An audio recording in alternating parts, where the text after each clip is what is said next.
in the U.S. Navy Ceremonial Guard in Washington, D.C., where she conducted over 2,500 military funerals in Arlington National Cemetery. She earned her associate's degree from OC in 2020 and is a member of the Phi Beta Kappa and the Salute Veterans National Honor Society. Kelly is passionate about servant leadership and is honored to work with the MVP team to ensure the success of military-affiliated students at OC. Kelly, do you have anything to add? No, I'm excited to be here. Okay. The next introduction, the Military and Veterans Program, also joining their team is Marcus Lane. Marcus Lane is joining MVP as a transitions manager with a business leadership background from ICONMA, Boeing, and WorkSource Kitsap. He joined the Air Force in 1993 and retired alongside his spouse in 2013. Marcus brings a globally progressive understanding of military and veteran culture that focuses on ensuring the success of our student veterans, active duty, and their families. Living for his family, Marcus enjoys all the Pacific Northwest has to offer with them. Marcus, do you have anything to add? No, thank you. Okay. And then the last person I would like to introduce is someone joining my own team. I'd like to welcome Kaya Fletcher to the financial aid team. She is joining the financial aid team as a program specialist 3 for SAP and loans. Kaya graduated from Western Washington University in 2017, and from there became a radiological technician for the Puget Sound Naval Shipyard, and then from there joined OC as part of the SGOC team. So some of you may already know her. We're absolutely thrilled to have her, and I cannot express enough how thrilled we are to have her be on our team. So Kaya, would you like to add anything? No. That's all I have. Kaya? It is Kaya. Awesome, thank you. So Kelly, Mark, and Kaya. Welcome. Welcome. We're excited to have you.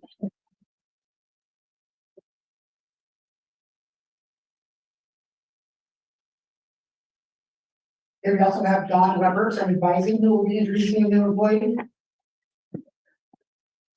Hello, I'm Dawn Weber. I'm the Director of Advising, and today I'm here to introduce Emily Rivas, who is our Program Assistant at the Advising Center front desk. She is our, she actually started in May, but this is the first time she's been able to attend. So she is Advising Center's first full-time front desk employee that we've had, and until now we've just been staffed part-time. So she's already made a huge impact. We've had lots of good feedback about her. She was born and raised on the island of Key West, Florida. She graduated from the University of South Florida with a bachelor's degrees in history and interdisciplinary classical civilizations. After graduating from college, she worked briefly in the museum industry before the Navy brought her here, her and her family here to Washington. She has 2 young sons who are in the child care center, and they visit us a lot in the Advising Center. She is an excellent baker, which we benefit from. The students love her, the staff love her. She's very warm and inviting, and she's a super funny addition to our team. She's always making us laugh and brings a lot of joy to our office. So welcome, Emily. Thank you.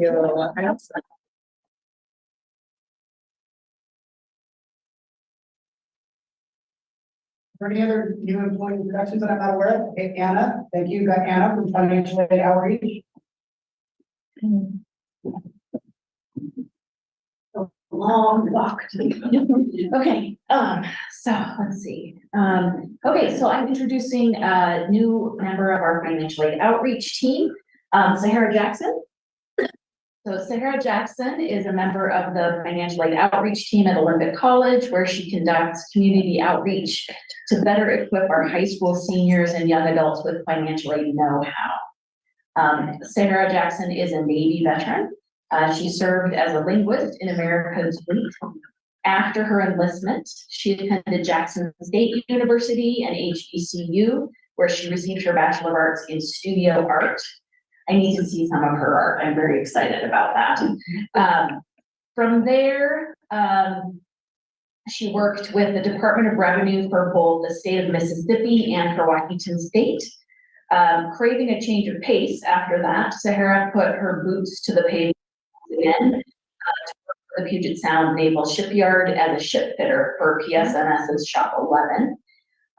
Finding the positive and negatives of that, and the apprenticeship programs and all of those pieces, she's bringing that information with her to her work at OC, as well as her knowledge of the Navy, and her work with underrepresented youth in financial aid outreach. She'll be with South Kitsap High School and North Mason High School. We just went down there this morning and had a really good connection with the counselor down there, so we're excited about that.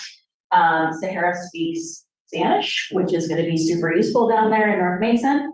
And she grew up in Western Australia, so she has a bit of an accent.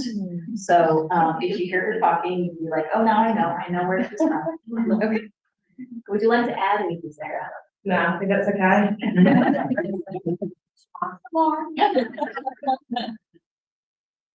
Welcome. Thank you.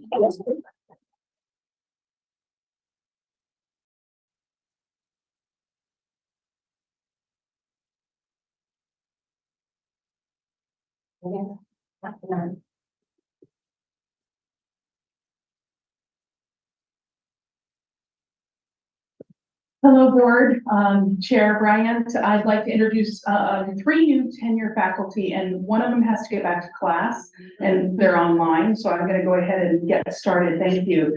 Allison Whalen is one of our new tenure faculty. She is a doctorate of nursing practice. She's a retired commander from the Navy after 28 years. She actually retired in August, decided to apply to Lippitt College, and here she is. She was a corpsman at one time before she became commander, so she's going to be very beneficial for our new corpsman bridge that's coming. She graduated from Duke University and has her doctorate, like I said. She has her master's in pediatric practitioners, so she is a nurse practitioner. And she's published in the Journal of American Association of Nurse Practitioners and Military Medicine. Again, her specialty is pediatrics. We are so fortunate to have her. So welcome, Dr. Whalen. She's online. She's with 2 people, Mary and Dylan. Oh, I see.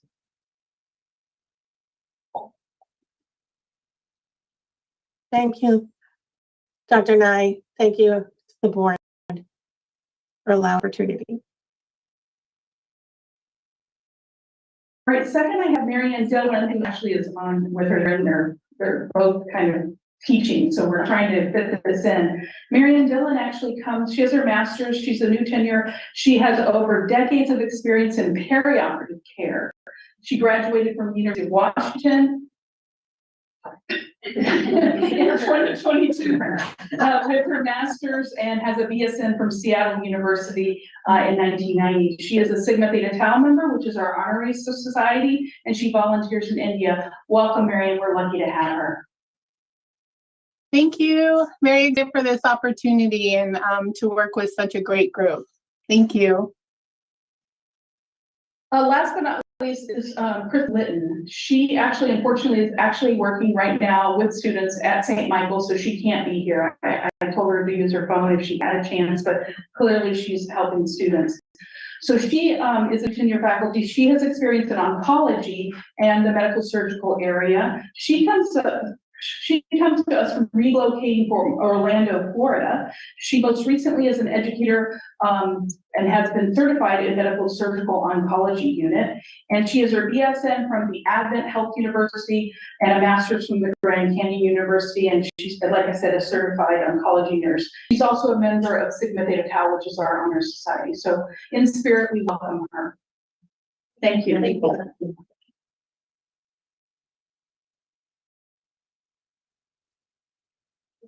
To have such awesome candidates to join us here at OC. We really appreciate the hard work of interviewing and all that. So thank you for our staff.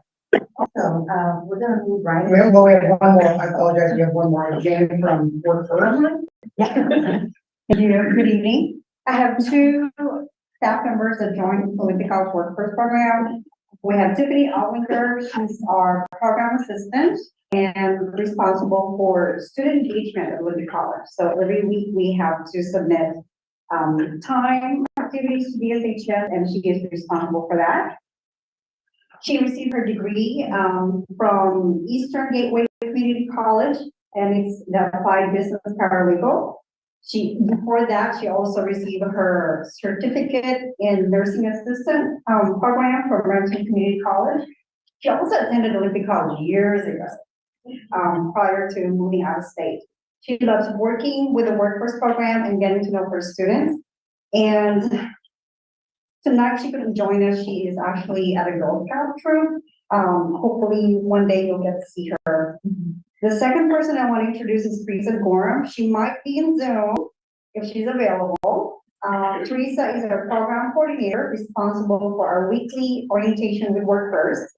So every week we get referrals from DSHS. So we need to engage them in classes and in training. Prior to OC, Teresa worked at a call center and she attended Olympic College because she wanted to have a career, not just a job. And she's actually enrolled she's working on her medical assisting program, and she hopes to continue that and complete it sometime soon. She's passionate about helping others, and that's why she joined the Workforce program. Please join me in welcoming Teresa. Thank you. Thank you all for this opportunity. Is Teresa on the line? Yeah, she's here. Teresa, do you want to say something? I just thank you for the opportunity, and I'm honored to be a part of the Work First team and to work here with Olympic College. Thank you. Okay. Donna, is there any other?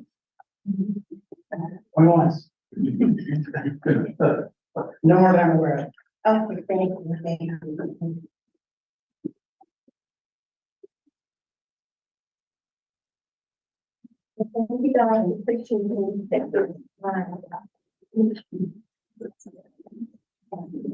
Okay, so before we get started, we're going to order the meeting to allow public comment on action items in the agenda before action is taken. John, is there any public comment related to action items? There are no public comments relating to action items. Thank you. Thank you. So moving on, we do have special guests presenting this evening's study session.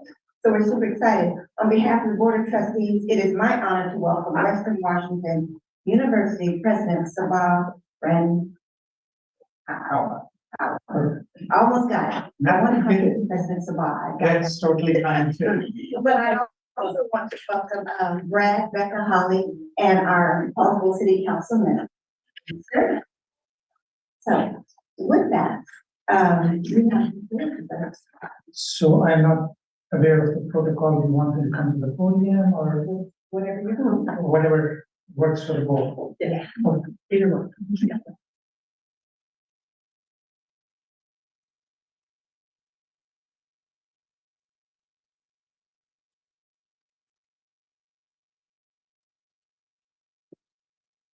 Dear Bryant, trustees, program fellows, thank you so much for having us here today.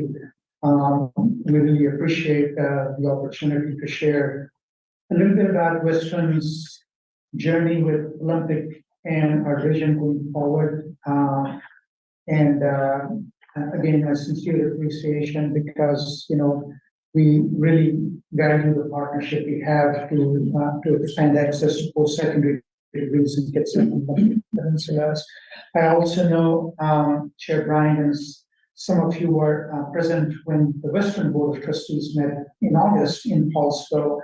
And I, again, wanted to sincerely thank you for that because your time is precious and your presence is so critical to have nurtured the partnership. And so that really meant a lot to me and to our board. As you know, Western has been offering degrees at the OSU Paulsville campus since 2013. But Western on the Peninsula really dates back to the early 90s, when Western first offered a 4-year degree in Port Angeles through a state worker retraining program to support former employees within the logging industry. So, Western has been on the Peninsula for quite some time. Now we offer nearly a dozen degree programs through our Western on the Peninsula's program across our locations at the OC Bremerton campus, at the Paulsville campus, and at Peninsula College's Port Angeles campus. All of these programs are 2+2 programs, meaning that the students first come to either Olympic College or to Peninsula College, complete their first 2 years, and then they transfer to Western for their upper division coursework. That's a model that we have articulated with President Cavalieri going forward, something that we are really committed to. And I bring it up because I think the success of Olympic College is a prerequisite for Western success. We won't have any students if they first didn't come to Olympic College. And so our focus all along has been in terms of how do we ensure that we can bring students to this partnership so that ultimately they can get a 4-year degree and be productive members of our community. We offer undergraduate degree programs that range from education, business, cybersecurity, environmental science, human services, as well as we are planning to start a Master's of Nursing program that hopefully we can leverage some of the work that happens here at OC here pretty soon. You know, over the years, Western has received investment from the legislature to expand a degrees program in the peninsulas. In particular, just before the pandemic, initially when we started our programs here, there were self-support programs. So there were a lot more expensive programs than programs that were supported by the state, say on the Bellingham campus. And so one of our efforts just before the pandemic was how do we make these programs to be state-supported programs. So we had a major request in front of the legislature. In fact, Governor Inslee, because of the pandemic, vetoed all higher education requests, other than our request to convert the self-support programs into state-supported programs. And so we were very grateful for that investment from the state. Then last year, we received the largest one-time investment the state has made in our programs here in Kitsap and Olympic Peninsulas. Some of that investment is to start a number of new degree programs that we are now in the process of designing, and we'll be working with our counterparts at OC in terms of the pathways that are going to be needed in visa programs, in data science, industrial and systems engineering, our first engineering program over there, sociology, and also a master's program in social work, something that we heard a lot meeting with the communities here over the past few years. The funding from the legislature also supports development of an administrative hub for Western Peninsula's programs, as well as resources for student outreach and support service. And I'll say a few things about that in just a minute. In last year's legislative session, seeking funding to expand Western's program and on the peninsulas was our top priority. This is really driven by our commitment to provide affordable, high-quality educational opportunities for citizens of Kitsap and Olympic Peninsulas. If I go back to our strategic plan that was developed just before the pandemic, our goal really is to help the state advance in a meaningful way towards a 70% payment goal. And really, we have two overarching goals or priorities for the university. One is accessibility, affordable, and high-quality education. The second one is inclusive student success. How do we eliminate achievement gaps? How do we ensure that all students graduate at a very high rate? And I can certainly share more about that if you're interested. So why now a building at OC Paulsco campus? This is the request that we have for you to consider.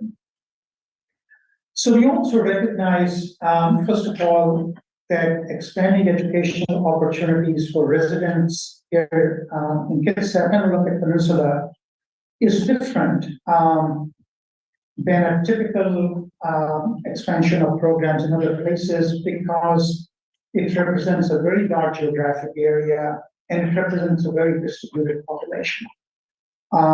So because of the geography and the distribution of population, our intent is to continue to offer programs in multiple locations and in multiple modalities. However, we need an administrative hub to serve as sort of the headquarters of our peninsula's operation. Additional classroom, lab and technology space, office space to accommodate programmatic growth, as well as to execute essential outreach, recruitment, and community building efforts in collaboration with Olympic College. And I'm going to make a few other comments on that in just a minute.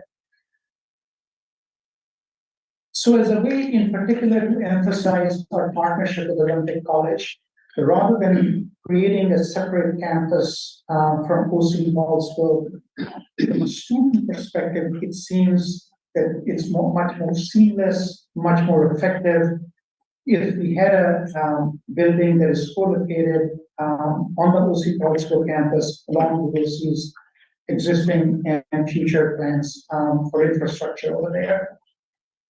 We also need space to house Cyber Range Ballsville, which is state's educational cyber range, hosted by Western Washington University, that provides hands-on educational opportunities for thousands of K-12 and post-secondary students across the state. We also hope that moving a growing cyber range to a new building will alleviate some of the space constraints that OC is now experiencing in the existing building, by providing, and it will also gives us provide increased opportunities for private security research and training opportunities that we have been talking about with federal security and intelligence agencies over the past few months. You know, I've shared this previously, and I've shared this with President Cavaluzzi and also with Chair Brian. Our intent really is to have this hub and spoke model, where the hub is sort of in Ballsville, but really it's the how do we reach students across the region. And so we are really seeking only one building on the OC Ballsville side.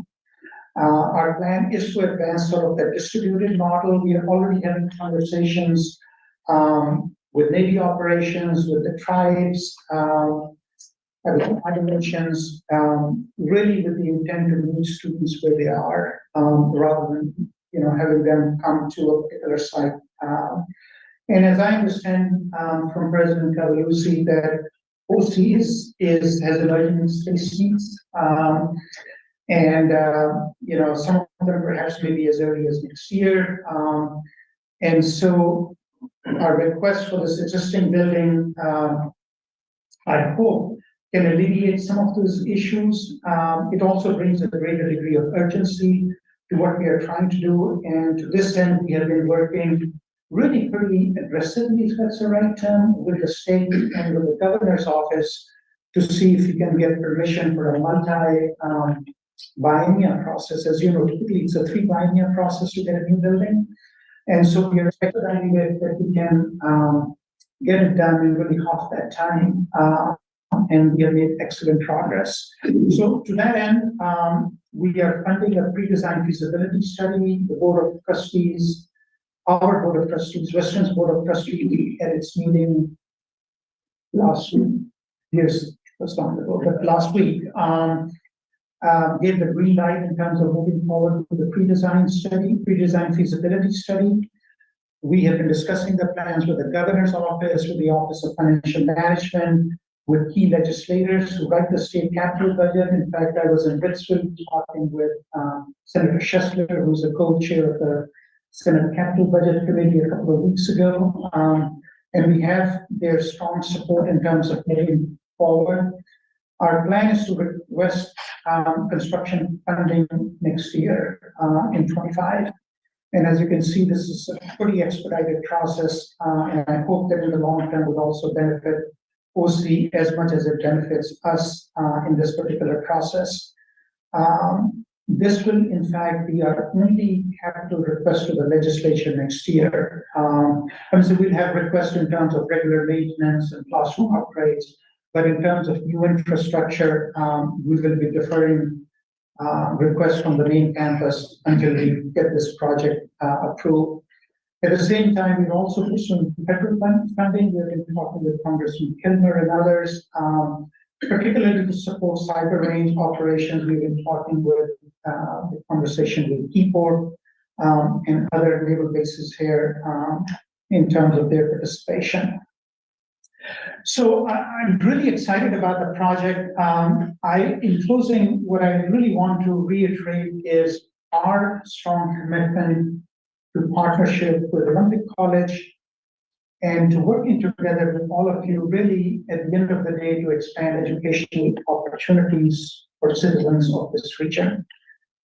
It's not about Western, and I have mentioned this to Mark a few times, that if we can't deliver, we will walk away. We will let someone else take it on who can make an effective contribution to the economic, to the social development of the region. We truly believe that we can have an important role in partnership again with Olympic and Peninsula College to play. Before the pandemic, we invited Olympic College to join us in an Aspen Institute initiative that was aimed at strengthening partnerships between 2- and 4-year colleges, institutions. There was a lot of work. We had a team that Marty had identified from Olympic College, as well as a team from Western that jointly participated in almost a 9-month process. They developed a shared 5-year plan between our institutions that is aimed at increasing enrollments at OC and ultimately at Western. And I hope that will be a great basis as we move forward. I may have shared it with you in personal conversations, but the past 2 years, fall of 23, this fall and fall of 22, we welcomed the 2 largest first-year classes in Western's history, almost 3,200 students each year, which is really bucked the trend, post-pandemic trends nationally and in most of the institutions here in the state of Washington. We are really proud of our efforts that we have made in terms of outreach and recruiting Washington students, as well as helping them complete FAFSA application. I think our incoming class has been more like 85%, and the state average, as you know, is closer to 50%. But the reason I mention it is that we have learned a lot in that process, and we hope that we can bring some of that learning here to work with closely in terms of influencing the students that come to our institutions here in this region. We hope that we can leverage some of the work that happens in Olympic College in this particular process too. As you may also know, that the 2 institutions, OC and Western, we signed a guaranteed admission program a couple of years ago, and I'm really excited about that in terms of how we integrate that as we bring new students to our campuses. We are enthusiastic about OC's planned expansion of allied health programs to the Paulsboro campus, and in fact, we have been talking a little bit about, as we move forward, how do we develop courses and degree programs that really complement the efforts that you're going to be making over the next several years. So in fact, we can create some degree pathway for students in those areas and who are in this region. As I shared with you earlier, the legislature this year last year, I should say, provided us money for developing some core outreach and administrative functions. And I also wanted to share with you that we are absolutely committed to engaging Olympic College in developing those support services. It does not make any sense for us to duplicate or replicate any of the services that are already being offered. And so the real opportunity for us is that how do we align our services and how do we use these resources that can build up on the work that is already happening at Olympic College and some of the work that is already happening at Western campuses, both here in Bremerton and in Paulsboro. And again, the intent is to provide seamless services to students and align across the institution. President Cavalluzzi, I think when we were in Paulsboro in August, had mentioned about or had suggested about a group that can start working on those type of both on pathways and on those type of student services. And certainly we will follow up and make sure that we can get that process going over the next couple of months. Again, I sincerely appreciate the time. We'll be glad to answer any questions you might have. Really excited about this opportunity to expand our partnership. As I said, at the end of the day, this is about citizens of this region, and I truly believe that jointly we can do some work that can really provide accessible, affordable, and really high quality education that prepares the citizens of this area for the future. Thanks for the collaboration. Thanks for having us here. Sincerely appreciate it.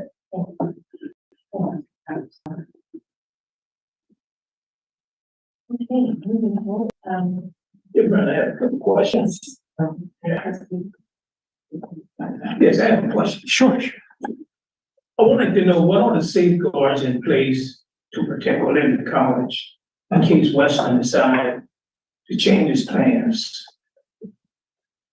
But what protect OC? So, and that's a great question. So I think after a conversation we had a couple of minutes ago or so, I wrote a personal memo to President Cavaluzzi and Chair Bryan, that basically Western, and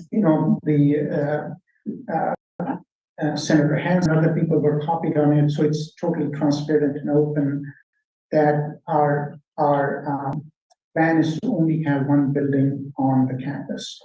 As I said, in part, this is because of the distributed geography in the region. Now, if the population demographics totally change in the next 10 years or whatever, I also mentioned that, and it happens that the Western needs more space or it needs to, that's a conversation we've been having with the city, that instead of the old Expo site, we'll work with the city to find location where Western expand. And in that case, that building would be, if you were to do it, would be available. As it's the location, the site is always OC site. And we are just, hopefully good stewards of it over the next many years. If that were to happen, certainly the building and would revert back to each. And it's our commitment that if in the future things change drastically, that we go elsewhere from that perspective. And I, as I said, I put it down in writing and shared it with the president and board. Thank you. So first, I'm just very excited to see all of you. I graduated from '95 and really enjoying my time up at Western and from OC prior to that. And I'm an avid supporter of partnerships. I really believe that it's what can make the resources for our community. So I'm looking forward to our conversations. And one of the, I have questions about, or thoughts about the quick timeline. As you said, it's kind of aggressive, and the funding from the state and federal part that's supporting that. And I also want to make sure that Olympic College's opportunity aligned with that, and we still have that opportunity to go through the appropriate legal review to make sure that there is that appropriate incentives for both of us to be successful in that process, and being able to have the resources to review that, to put into that. So I'm excited for the opportunity. I also want to make sure that we take to make sure we all still have opportunity to do our best. Absolutely, and totally understand that, and I think that goes for both institutions from that perspective. And we'll do whatever we can to collaborate in that process. That kind of a clarification. Yes. Oh, sorry. I don't like to be. So, I know you, the board, Western has already authorized the feasibility study for what? Okay, so that's going to be. So this is, and we need to get that started so we can have it in place by June or July of next year. So, because that is a prerequisite for going to the states. Okay. For a design build, in about this time next year. So, delaying that would have delayed that process, and so certainly we understand the the due diligence that the board needs to do, and for that matter, even the community and technical colleges board need to do that too. So we totally understand the process, but we also need to get that going sort of in parallel so we can meet, stay on track in terms of our legislative request session. Thank you. Absolutely. Will that feasibility study actually include, the actual land that's being surveyed as to what thoughts are? So at some point in time, we need to identify, and again, this is totally up to OC and the board, a parcel of, because the sort of the design and how big and everything depends on that. So I think part of it is going to be certainly asking the OC board and President Kawaguchi to identify, whatever you think is appropriate, given your plans for that campus. Certainly we respect that, and we don't want to in any way disrupt the planning process you have for the health science campus over there. And at the same time, we would need that, I think by December or January, it's, at some point in time, so we can then effectively focus the design according to that footprint, if that's the right thing. I do know that, it's gonna cost for us to do that feasibility study to make sure that the land that you are going to build on and we're going to build on is feasible. So is there any way that that cost could be shared or? So, certainly be glad to have the conversation. We haven't had it before. And again, the first step in the process was the approval from your board as well as the Community and Technical College Board in terms of moving forward. But, I know that we do have the state board online, so I'd like to find out if they have any questions, or any concerns that they have. I think about our, Good afternoon or good evening. This is Choi Halliday from the State Board. I'm the Deputy Executive Business Operations. Overall, the role of the State Board as the deed holder for all lands for the community colleges, our board's main concern is always the long-term well-being of the college and how the interaction of the partnerships it builds will become a long-lasting legacy for the service district in which the college exists. So our role really isn't to advise you as a board which partnership to undertake, but to remind you that there are a lot of complex kinds of issues in any land lease agreement, and that those land lease agreements are long lasting. They don't tend to be 4 or 5 years. They're many decades. And so taking into consideration all of the needs of Olympic College and what your future plans might be is a very important piece of your decision-making in terms of moving things forward and what your long-term strategic goals are. Our board takes the opinion of the local board very much into account as it contemplates whether to finalize a land lease or not.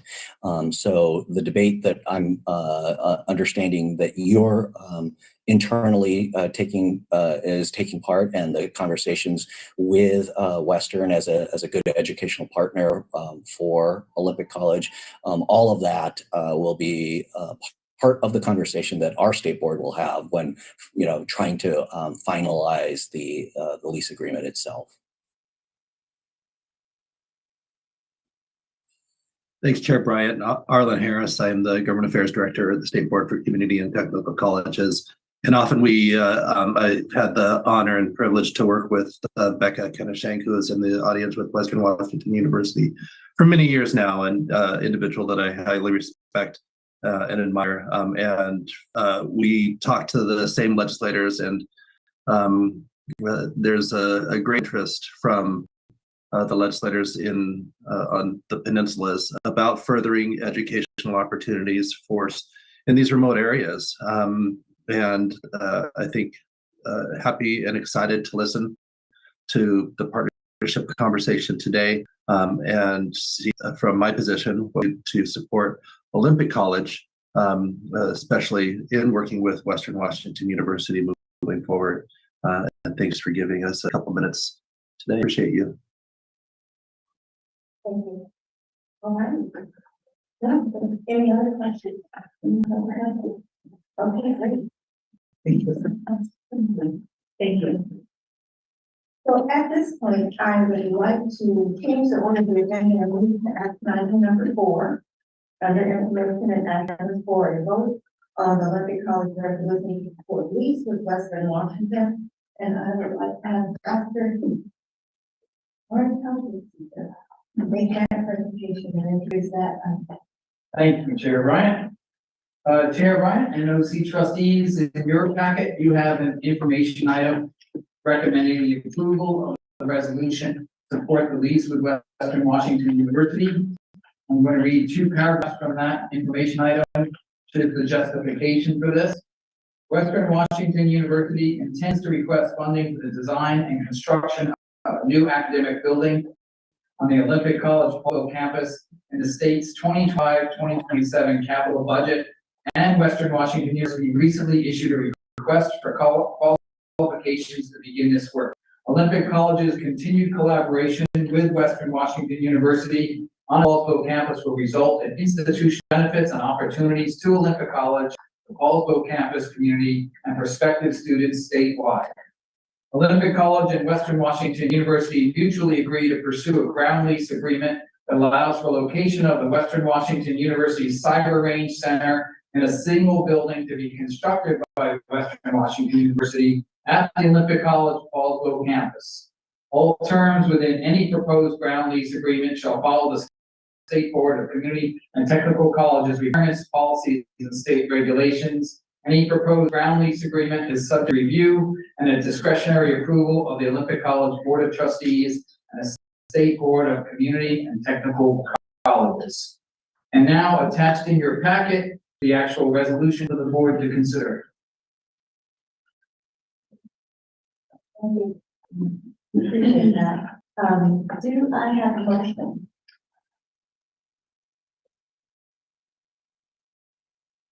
In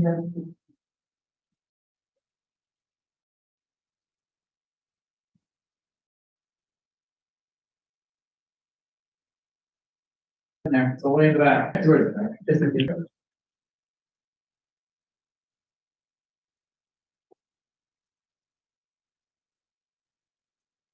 Pages 3 and 4 from the end. Yeah, Chair Bryant, Yes. make a motion that we, accept the Olympic College resolution report based with Western Washington University. Is there a second? I'll second. A motion has been made and second that we accept the resolution. The Olympic College resolution support the lease with Western Washington University. Any discussion or questions? All in favor say aye. Any abstentions? Motion carries.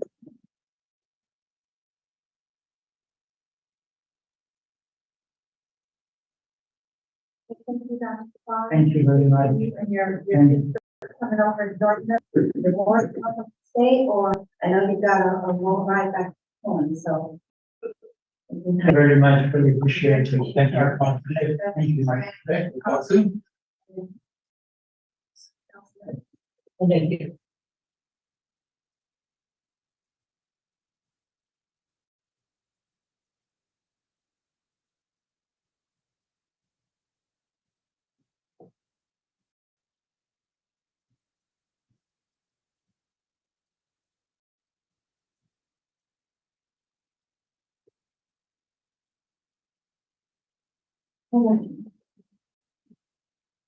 Also, I would like to reorder the agenda to prioritize tenure related items this evening. The board will now adjourn into a brief executive session. The purpose of the executive session is to evaluate the qualifications of an applicant for public employment or to review the performance of a public employee.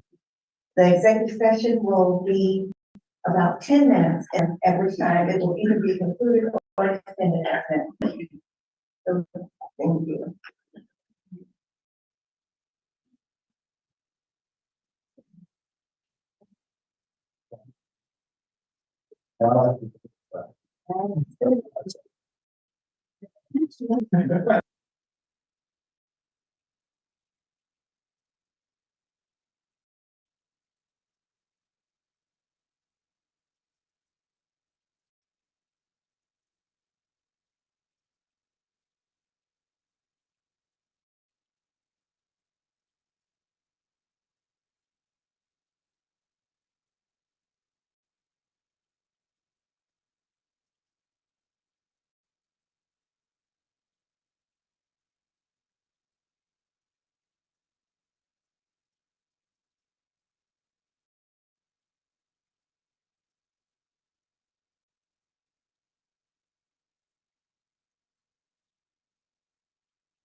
And you for reviewing the meeting.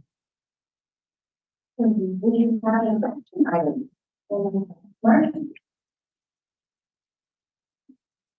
Thank you, Chair Bryant. The tenure committee recommends, and Enovisha Nye, President Marty Cavaluzzi, and I concur that Andrea Embry Russell, nursing faculty, be granted tenure. Do we have a motion? I will make a motion that we grant tenure. Motion. Motion has been made and second that we grant tenure to Andrea, Russell, Embry Russell. Embry Russell. Any discussion or questions? All in favor say aye. Aye. Any opposed? Any abstentions? Motion carries. Congratulations.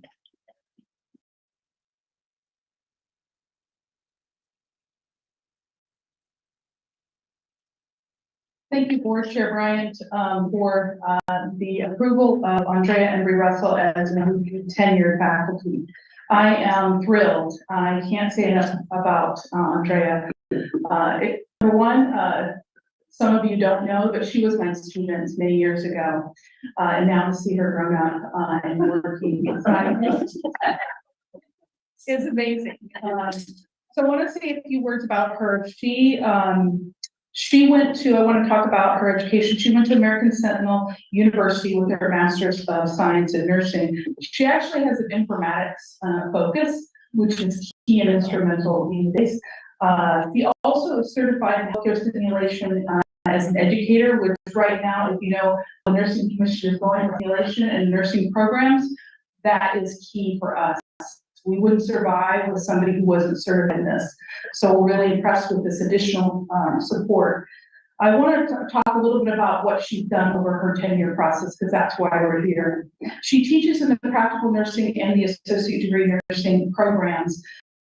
She's been instrumental in our accreditation for our initial accreditation, our practical nursing program in fall of 2021. It was a heavy lift. And being in the tenure process and with the addition of this, I can't say enough how much work and commitment and dedication to that process she was. She also last year actually was what we consider in the CBA a program coordinator for the practical nursing program. So she led a lot of that program and that curriculum heavy lift. Again, all in the tenure process.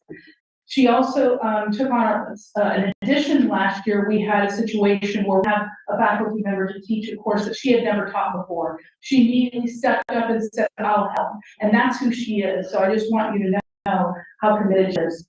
I have a couple quotes from students that give, this is why we're all here, right? As a student. So I want to give you a couple quotes to why she's so important. So this student says, Embry, I love how they say this. Embry is a great teacher who encourages always. She's punctual and always starts on time, as well as making sure breaks are on time. I appreciate her teaching style and appreciate that she created study guides for exams, very helpful. Embry was a great clinical instructor, always making herself available if we have questions and patient care or care plans. She has been helpful through the whole process. This was the most transformative class I have been through, is what one student said. So again, we're very lucky to have her here, homegrown and staying, growing, and always trying to be her best. So please, thank you so much for having her the approval process. I appreciate that. Thank you.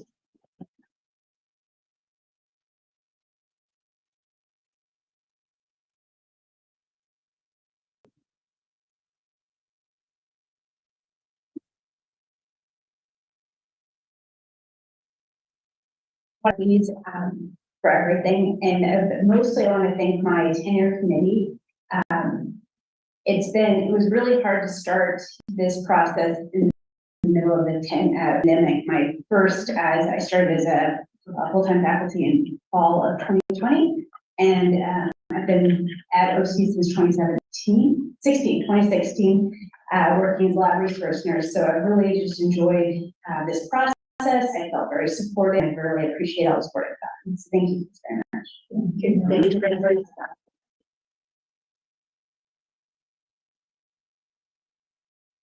The tenure committee recommends, and Enovisha Nye, President Marty Cavaluzzi, and I concur that Chelsea Noai, faculty, be granted tenure.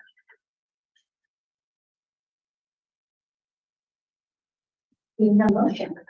Make a motion and we grant tenure to Chelsea Noy. Is there a second? Second. A motion has been made and seconded that we continue to Chelsea Noy. Any discussion or questions? All in favor, say aye. Aye. Any opposed? Any abstentions? Motion carries.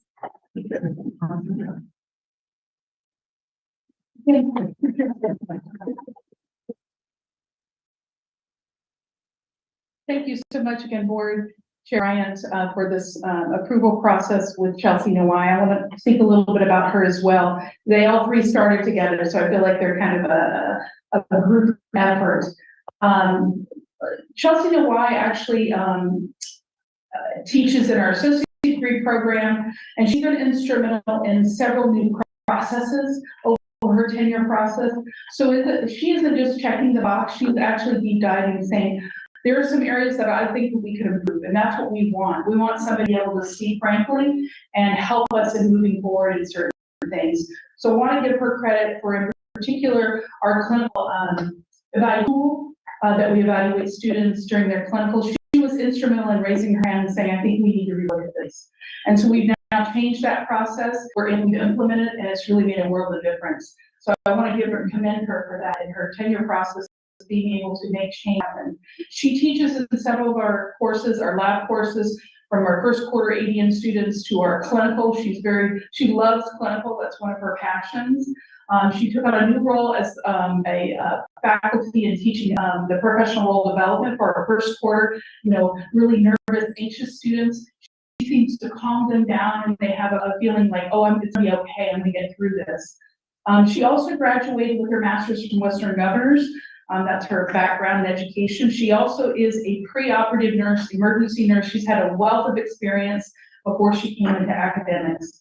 I'd like to say a few things again about what students think of her, because again, that's why we're here. I love Professor Noy. She explains everything clearly, on point. She is teaching us to critically think and gives us constructive feedback during clinical our assignments. She takes time to really get to hear our feedback, and she's for us. Even when we're struggling, she's for us. She is realistic in what she can expect from us, and personally, she motivates me to do more.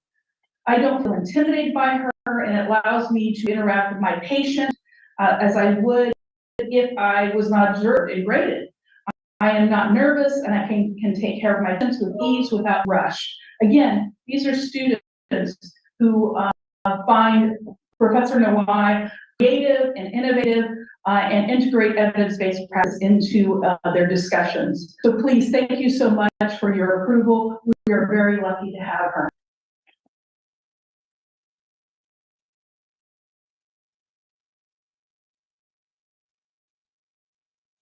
All right. I appreciate it. Thank you so much for approval. I appreciate everybody's support for getting to this point. I can't believe I'm even at this point, this many years later. I would have expected this 3 years ago until Dr. Nye had, convinced me into giving it a whirl, and I love it. And I really do find it a passion in nursing, so appreciate giving me a chance. Absolutely, we're excited for it. Yeah.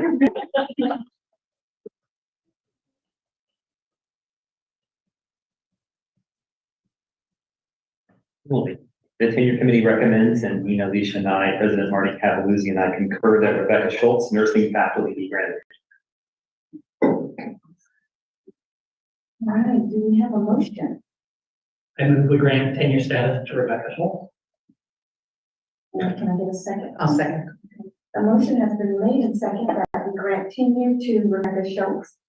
Any discussion or questions? All in favor say aye. Aye. Any abstentions?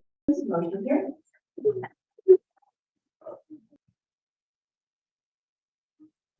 Thank you so much, Board Chair Bryant, for again, our last additional tenure approval, which is Rebecca Schultz. She goes by Becky, so I'm going to call her that.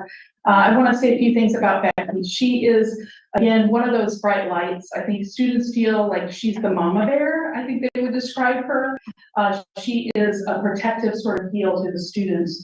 She teaches in our practical nursing program and supports our associate degree nursing students in their final mentorship or preceptorship course, because she's familiar with the residency actually at St. Michael, because she used to be one of the lead educators. So again, knows the whole trajectory of what it means to graduate and become a new entry-level RN.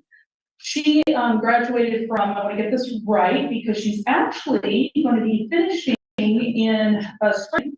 I wrote her down. She's, we're going to celebrate this in May. She's going to be graduating with her doctorate in nursing practice with a focus in strategic leadership. So we're really proud of her. She's graduated from Spring Arbor University in Michigan. So we're all going to be celebrating that. She also is certified in oncology, or was, that was her specialty area. She was instrumental in the accreditation process for our practical nursing program. She helped with curriculum and writing self-study. Again, without her, and again, all during tenure process, she was able to do this heavy load. I'd like to say a few things about what the students say about her, again, because that's the important part. Professor Schultz did an amazing job at giving us students autonomy to teach on subjects that are important to us. She continually reminded us of assignments due, which is important in particular with our practical nursing students. She provided valuable anecdotal experience. That experience that she has as a nurse to give to students brings that environment of the classroom alive. She contributed to a positive atmosphere during each seminar. She provided feedback in regards to clinical simulation experiences, happy with how class ran, and I have no suggestions on how to improve it. So again, please, thank you so much for this great approval process for Becky Schultz.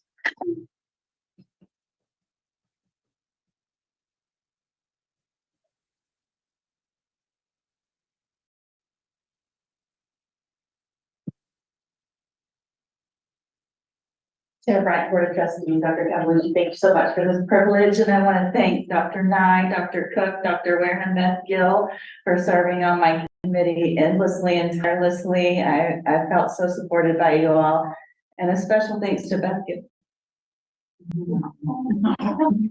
for taking the opportunity of a brand new educator.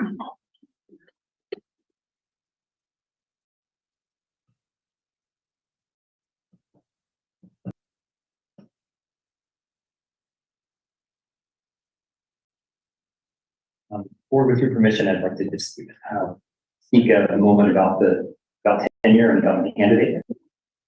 I'd like to offer my congratulations to the fact that they were tenured today. Tenure is among the most important milestones, if not the most important career full-time faculty member. Each of these faculty members has followed a thorough, nearly 3-year process that included an extensive professional development plan, self-peer, dean, and committee evaluations, observations of teaching, and student evaluations of teaching.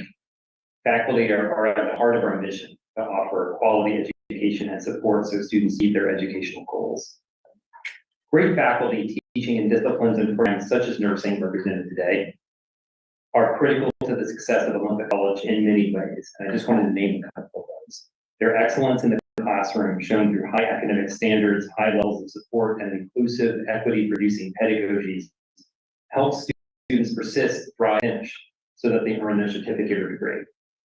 Their service outside the classroom ensures that we have relevant, innovative curricula, meet accreditation standards, promote shared governance, engage community members, industry leaders, and more.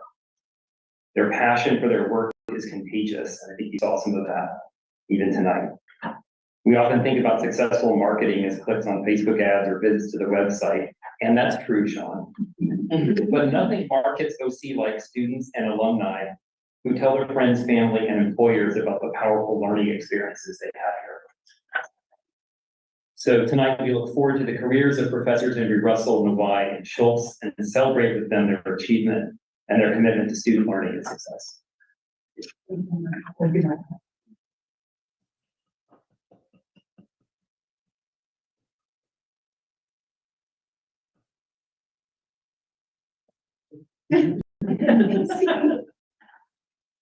Okay, so we're on to action item. Our next action item, and that is the 2023-2024 reemployment of probationary applicants.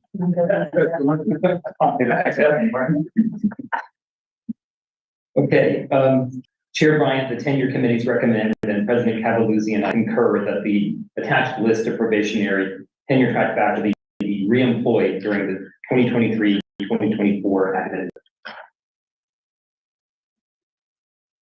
Right. Do we have a motion? Chair Bryant, we make a motion that we reemployment of probationary academic employees. Is there a second?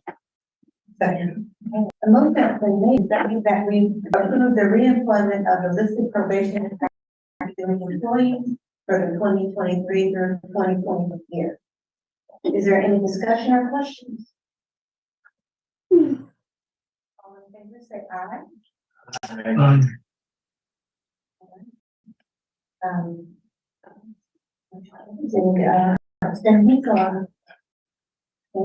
Here. Thank you.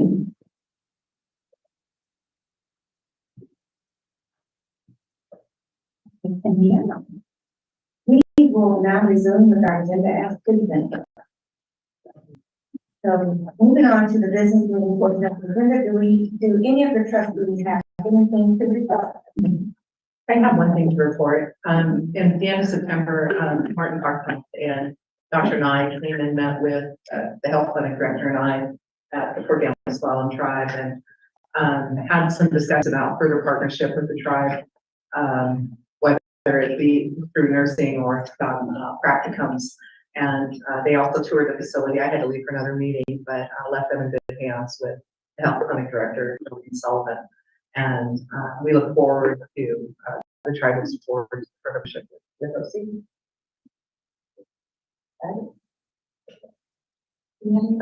I do. I enjoyed attending the Olympic College Foundation luncheon, and I think it was my 11th or 12th one. It's always fun to see all the community come together that values Olympic College and hears first.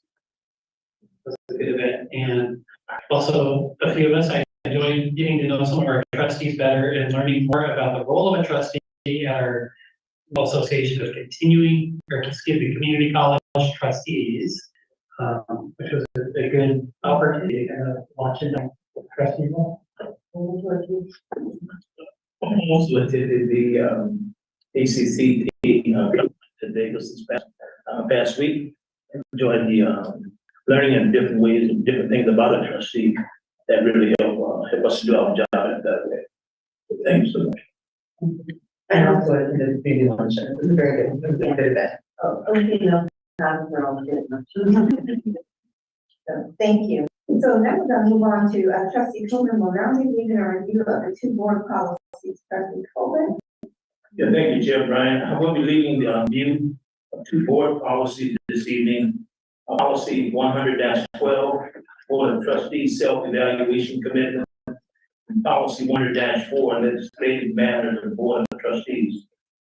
Let me begin with policy 100-12.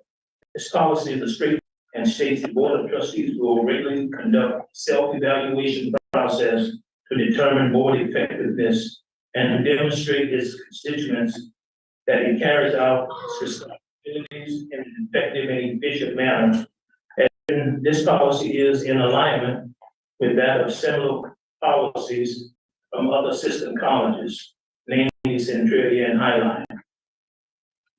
It's worth noting many BCTC, some colleges do not have a similar policy. It is important to note that this is the policy of the board and does not address the process nor tool used to self-evaluation. And I believe the policy is sufficient as it currently stands, but we'll open the conversation up to any of the trustees. Any conversation that needs to be done, but I think it's sufficient for as it currently stands right now. I would agree. Right? Okay, there's no discussion. Move to this policy. Policy 100-4, Legislative Matters of the Board of Trustees. This policy also is straightforward and states the board may from time to time designate persons to represent the board and the college in matters requiring action by the legislative or officers of the state of Washington. This policy is a part of the Washington Administrative Code W 132C-10-07001. And I believe also that this policy is sufficient as it currently stands, but we'll open the conversation up for any discussion. Any discussion? If there's no more discussion on the trustee would like to revise this policy at a future meeting, that concludes the review of policy 100-4. Thank you. So we're gonna move on to our consent agenda.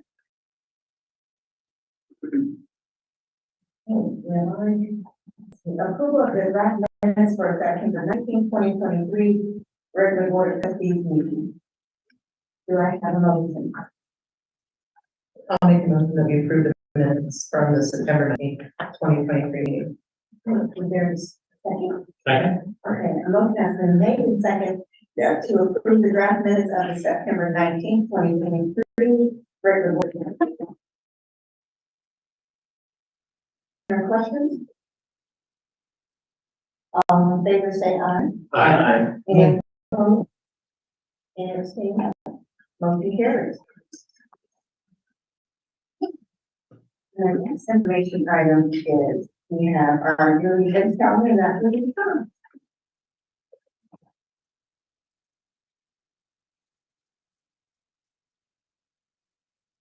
Thank you, Chair Ryan, members of the board, and President Cavallini. It is my pleasure to present the upcoming calendar on behalf of Adam, who is not with us this evening. And you will see coming up, there is a BIPOC business forum at the Marvin Williams Center. I'm meeting with the president at OC Paulsville via Teams. The quarterly Prof Tech meeting in the Fireside Bistro. Kitsap Economic Development Alliance Fall Forum at the Kitsap Conference Center. On November 3rd, Leadership Kitsap is holding an education day. On November 8th, the Northwest Commission on Colleges and Marty, you can help me with the acronym there? Colleges and universities. Yeah, the Hyatt Regency in Seattle for their annual conference. On November 9th, the Greater Kitsap Chamber Gala is taking place. Kitsap Economic Development Alliance Workforce Roundtable on November 15th. Association of College Trustees Orientation and Fall Conference taking place on November 16th and 17th at CTAC. And then the Thanksgiving holiday week officially gets underway on November 21st with the regular Board of Trustees meeting. All right.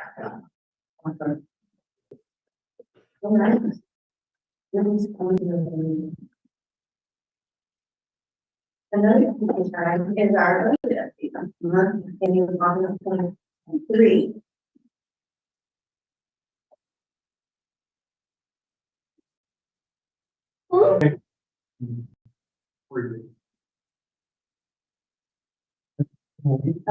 Angela, you're going to approve. Good evening, Chair Bryant and the other Board of Trustees. Congratulations to all the new tenured faculty. We met with the Finance Committee this morning to discuss cash on hand and the operating budget totals for August 2023. As you look at the operating revenue and the expenditure report, our tuition is up 26% compared to the same time last year. We are currently at 10% of our budgeted revenues, and revenues are consistent with the previous year. Our expenses are 30% higher than the same time last year, and we are at 10% of our budgeted expenditures. We currently have 50 million in cash, but we have 22.3 million restricted, 10.3 committed, and 17.6 dedicated. Are there any questions from the Board of Trustees? Any questions? No. Okay. Thank you, everyone. Thank you for your time. You're welcome. Thank you.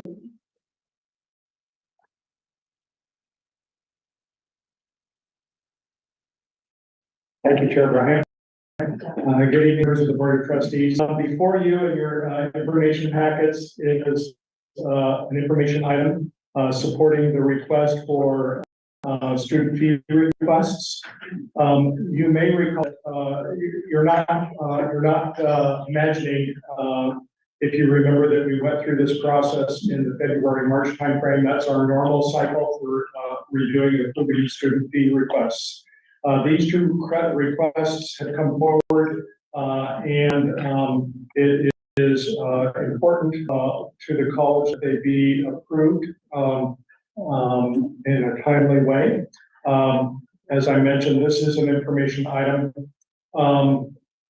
There is going to be one of the fees is a new fee that will be assessed, and the other is a change to an existing fee. Martin Kara, if you don't mind, Martin coming up. I've invited Martin to come up and address why it's important for these to be approved out of cycle, and also to explain what the requests are for. The college's recommendation is that the board accept these requests as an information item with the intention that next month they would be presented for a second reading and approval. Good, thank you. So the fee changes are because of the change in the clinical placement network that we participate in, that changed, we're no longer, as I understand it, we should no longer participate in, which means a reduction in the fee to students. So what we're doing now costs less than what we were doing. We do not want to overcharge students for a fee that we're not using for its purpose. So good news, several classes will see a reduction in fee, and that would result in saving for students. There is one new fee to a physical therapy assistant 260 class mock exam that the students take in order to prepare for their PTA licensure exam. It's important that students take this exam. It's not a free exam, so we want to build the cost of the exam into this.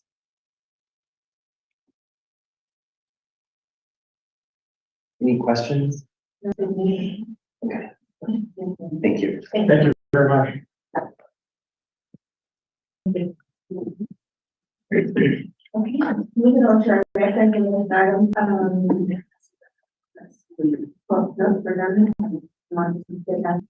reports to the board. We have student government. Yes, we have Lena from student government.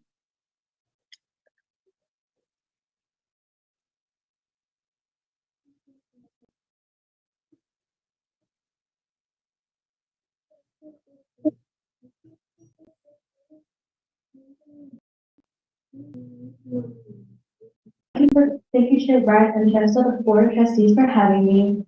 I am Leona Rivera, Vice President of Student Government here at Olympic College, and I'm speaking on behalf of Maggie, our President, on our Board of Trustees report. SGOC's 2023-2024 goals. This year, SGOC is focusing on various aspects of student well-being, including socialization, academic life, and providing accessible utilities. The first goal centers on student involvement opportunities. We're going to be hosting more events to bring students together, offer club meetings on all campuses, and improve pantry accessibility.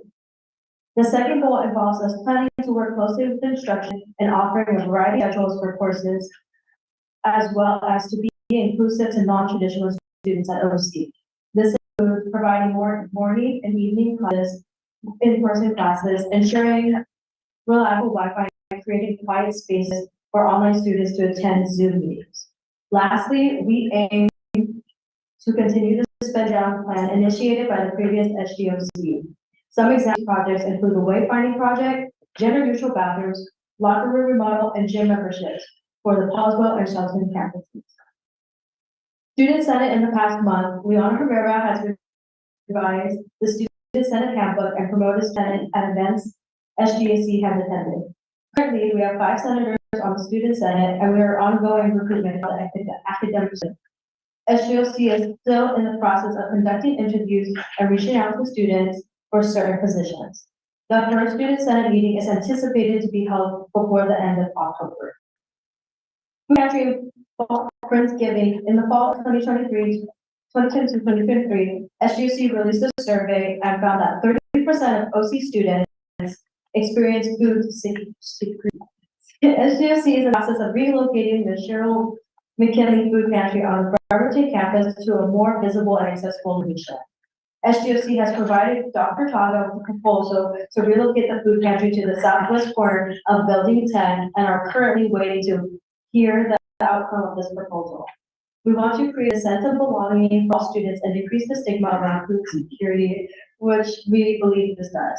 Last year, SGOC held the first annual Friendsgiving event on the Bremerton campus. It was a major success, and we are excited to expand the event to Paulsville and Shelton campuses this year. During the event, we will be introducing improved pantries at all 3 campuses that will be fully stocked and more accessible to students. This will provide an opportunity for students on all campuses to connect with each other and foster a sense of belonging.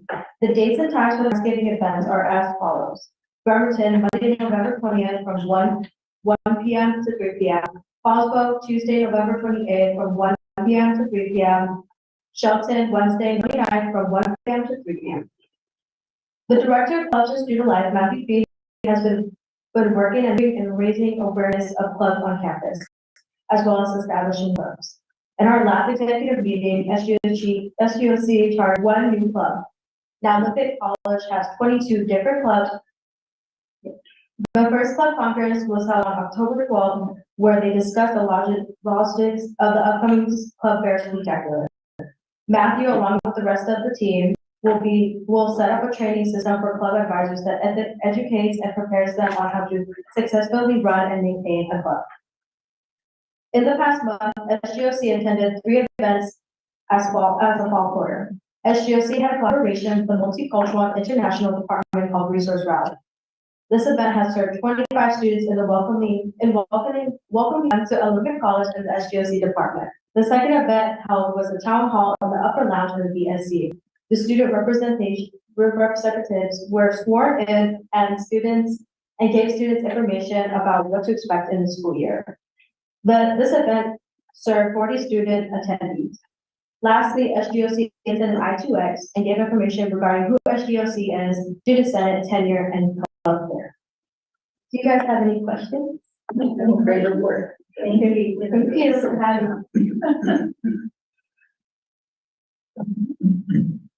We're going to move on to the Washington Public Employees Association board report. And I believe we have Barb Parker. No, faculty senate. Oh, faculty senate. Oh, thank you.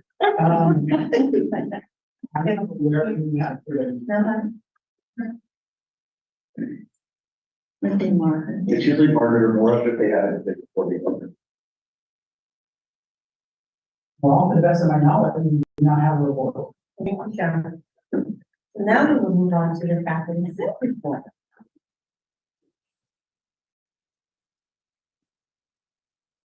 I know you say that's the last. Sort of almost, right? Okay. Board members, President Cavalisi. As Elizabeth Briggs shared with you at last meeting, Elizabeth Bonniemeyer, currently co-chairing the faculty senate. I would like to share a little bit about each of us. I'm going to start mostly with Elizabeth because she's much more exciting. So Elizabeth, and is she there? I think she was going to be on Zoom. Hi, Elizabeth. Elizabeth is originally from San Diego. She's got 3 degrees from the University of California. She's taught at OC since the fall of 2000 on both the Bremerton and Paulsville campuses. She's done face-to-face, hybrid, and online.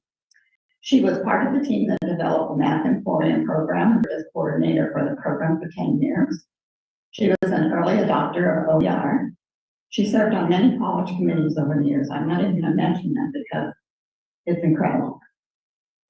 She has 2 kids at North Kitsap High School. Both are self-proclaimed band geeks and athletes, and one is doing running start part-time. She loves British-style cryptic word puzzles, which I don't know how good they are.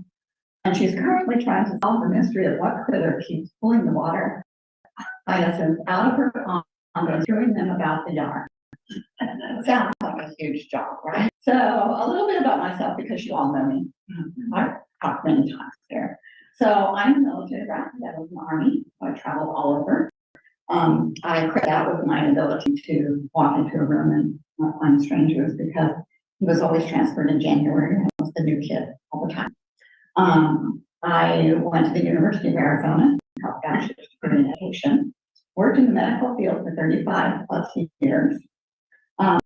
Worked on a lot of community clinics, kind of communities. I was on the YWCA for a while on the United Way Board. I was also national president of the medical assistants, and I did that when my son was young, so I could be here in my community working with needed men. I worked in the medical field for 35 plus years. I've taught for 27 years, the last 17 here at OC. Like I have been on too many committees to count. One of my favorite things is I do a boot camp for new instructors, and that goes all over the state. And so it's really fun. You should sit in sometime or advanced boot camps, and we've had amazing speakers. I have one son, an amazing daughter-in-law, and 3 beautiful, brilliant grandchildren to take after their grandma.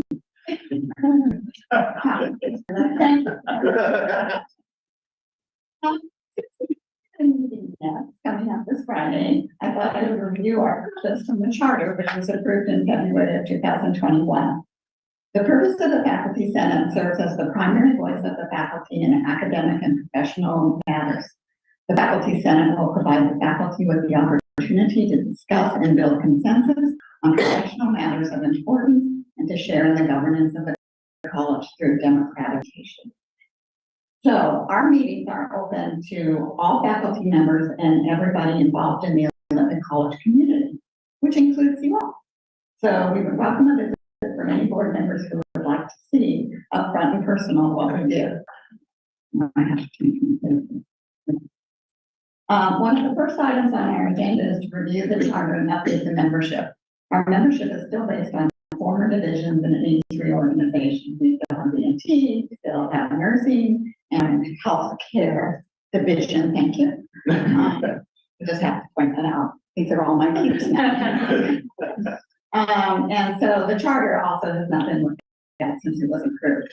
We are also interested, one of the topics that's carrying over from next year is any progress made regarding the bookstore. It's my understanding that Ron Ellison, Vice President of Administrative Services, was to negotiate an extension, and that Dr. Brendan Cavanaugh, Vice President of Student Services, and Martin Rockcroft, Vice President of Instruction, are taking the lead in getting student and faculty input respectively. We are eager to hear how the preliminary timeline is progressing. Elizabeth and I meet with Martin on October 30th, and I'm sure you're going to have some plans. That's all I have for now. I anticipate a more detailed report once we have had a couple of Senate meetings. And I do have to say personally, this is National Medical Assistance Week. Tomorrow is National Medical Assistance Day. And I put posters up over in your building.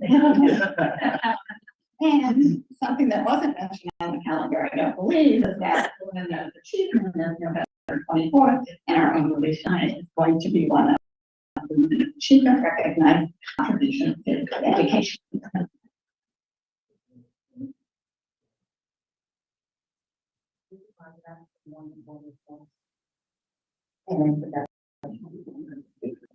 All right, we have the combined administrative report to the Board of Trustees, President Carlton. Do you have any additional? Well, I thank you, Chair Bryant. I gave you a rather large report. At least has a lot of information in it. I want to point out one of the items since Barbara just mentioned it, so thank you for that, is a bookstore update, which I put in there. You know, Barnes and Noble has changed their business model with us. Let's say this. I guess I kind of felt sorry for them when they came presented. It didn't go over well. And they used the term equity, that their new model was equitable, and that was, I just thought, oh, this is it. You just blown it, because it's not equitable at all. It has to do with, just briefly, it has to do with every student pays the same amount. It's a certain fee per credit. Their books are always there ready to go, which I that part I do like. But what I don't is it's what's not equitable about it is if you're in the sciences, your books are really usually very, very expensive, right? Chemistry, physics, they're all expensive books. But if you're in another field that doesn't require those kind of books, you're all paying the same amount, but the students who are in the field that's less expensive books and actually subsidizing the ones that are using the more expensive books. Right? So there's that. And there's also, it's not the least bit favorable to OER, and OC is number 2 in the state for open educational resources. So bravo, everybody. Good job there. And we want to continue that. And Barnes and Noble, the way that the model they presented to us does not allow you to increase, it's not favorable to increasing OER. So anyway, there's that, but just today, several of us had a meeting about moving this process forward with the college. It's, the bookstore industry it's in upheaval, and you can't put your finger on it. It's changing so quickly. It's just hard to make a go of it. So we're going to have, let's see, what do we say? Some forums with we have a date in November, we have a series of forums with faculty, staff, and students. So we'll gather some more information there. We're hoping to put out a survey for that, saying, before you come to these forums, here's a survey, we're just interested, what's important to you, for a bookstore that's focusing on student success. So we'll get information that way, and then what we'll get out of all this are the criteria we will use if we're going to put out an RFP for companies to respond to get those criteria and share those with the college and put it out for RFP. So it's meanwhile, at the president's meeting, I asked this to be a study session to talk about the current state of bookstores, because there's so many ways to go. And if you hear from anyone else on campus that we know what we're doing, we don't know what we're doing in terms of what the bookstore will be like. It'll look like, but it can go all over the place. It's several different models. I could rattle off the top of my head where this college can go. So we're going to explore it and figure it out. We'll keep you apprised of that. I want to share, let's say there's a big section there about Puget Sound Naval Shipyard and intermediate maintenance. I attended the graduation like I always do. It's wonderful. But I wanted everyone to see this report, which I'm going to send out to the college in a couple of days, because I want everyone to see. I bet most people don't know how many programs we offer there. I bet most people couldn't name 2 of them, maybe 3, I don't know. But we offer 26 programs, and they are huge. And then we have 235 graduates. And they go into, these are high wage, high demand jobs. They're full-on careers at PSNS. And I just wanted you to see in there the listing of 106 employees, most of them still current, some past, who contributed to the success of that graduating class. I just think it's important that they're acknowledged. It's a big deal. This is a huge contract we have. And it's separate, it's essentially a separate campus, OC. And lastly, it was included enrollment by program, which I think is wonderful. I'd like to thank Amanda Gebhardt-Fuentes for putting all those data together. But if you take your time and look through that, you'll see where we are, how we're doing by program, what enrollment looks like compared to last year, in some cases the year before. That's it. Thank you. Awesome. Thank you. Thank you. All right. And does the executive team have anything to add? Chair Bryant, to add, one thing that the president didn't remark on when he was discussing the bookstore, there was a question posed about the extension of our current contract with Barnes and Noble, and that has been extended through this coming year. So that will give us hopefully adequate time to do the homework that we need to do to gather the information from the campus community and go out and put into effect any plans that we have going forward with bookstore operator or operation.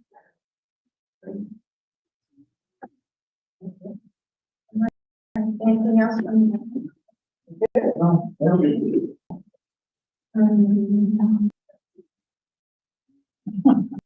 well, there is no executive session this evening. Is there any additional public comment this evening? There are no additional public comments that I'm aware of.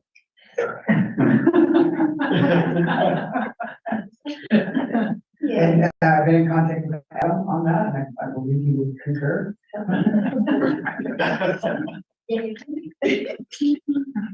All right, then, so is there anything for the good of the order, trustees, anything at all? Wonderful. Thank you, we appreciate everyone for having their numbers and staying in this meeting, and the meeting is great. Thank you.